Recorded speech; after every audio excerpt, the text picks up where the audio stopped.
At the PNM's public meeting on Wednesday evening, the Prime Minister Dr. Keith Rowley raised a number of issues as it pertains to the way the People's Partnership government ran the country. He also accused the UNC of copying the PNM's local government plans moving forward. Mahalia Joseph has more.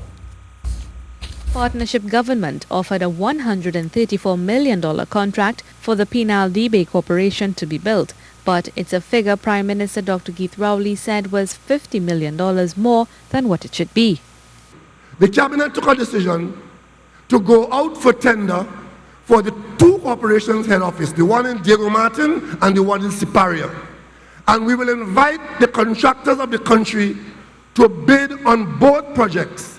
And we will inform you as to what the price is when the contractors put in the bid, and you will see how close you came to losing $50 billion in the Penal Debe Corporation construction. He said most of the projects done under the PP administration were overpriced. They knew exactly what they were doing. There were many instances where the Prime Minister herself was getting involved as to who win the lottery. And these contractors, some of them came from nowhere and suddenly became the biggest contractors in Trinidad and Tobago. One of them was a contractor that was building her house. And that was the only contractor who didn't want the country to know that he was working for the Prime Minister.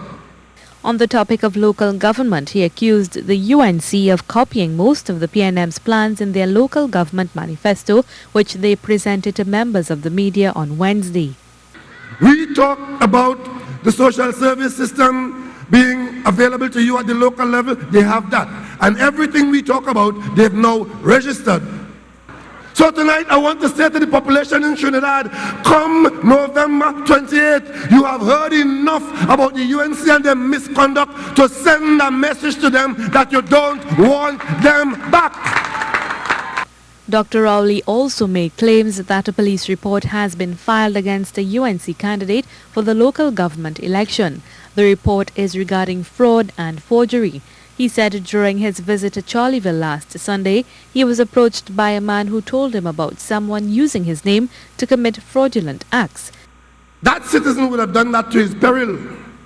But the bottom line is this: the election is Monday. The police may not even talk to that person before Monday, far less the charge and for a case to be finished. That person is very likely, in an era like that where the UNC has good, strong residual support, it's very likely that that person could become the candidate, the successful one, and end up in the Chaguanas Borough Corporation. And those are his credentials going in. The candidate, according to Dr. Rowley, is going up for an electoral district in the Chaguanas Borough Corporation. Mahalia Joseph, C News.